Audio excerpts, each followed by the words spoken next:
Welcome to your connection reflection for the day, where we metabolize rich spiritual food for mental health.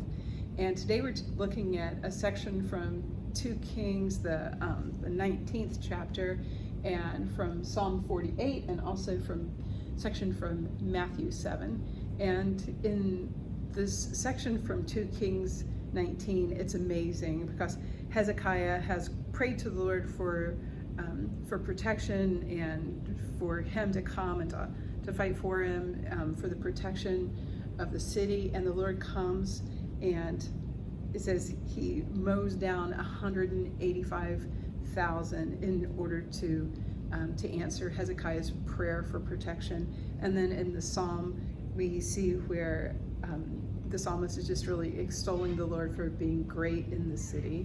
And then we go to Matthew, and in Matthew, where we're now charged, in light of these things, with doing unto others as we would have others do to us.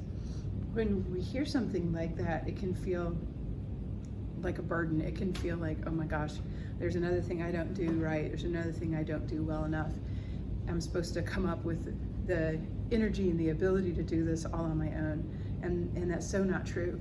How we can hear those things is instead plugging back into the first reading, plugging back into Kings 19, going, this same God who came and so amazingly powerfully answered Hezekiah's prayer for protection by mowing down 185,000 is the same God who has your safety, your well-being, your protection, and even more than that, the desire for intimacy, profound intimacy with you every moment of every day.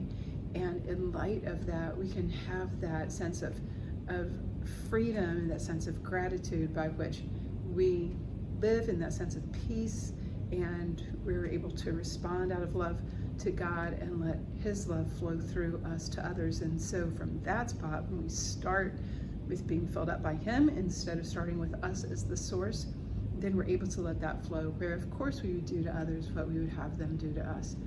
That's just a natural outflow of God's love flowing through us when we start from that place of letting Him, the God of power, the God of the universe, the God the psalmist extols in Psalm 48, when we let Him love us, and from that place of reliance on His provision and His protection, then we interact with others the way we would have them interact with us. Know that God loves you, He's protecting you, providing for you, and He is with you today and always. God bless you.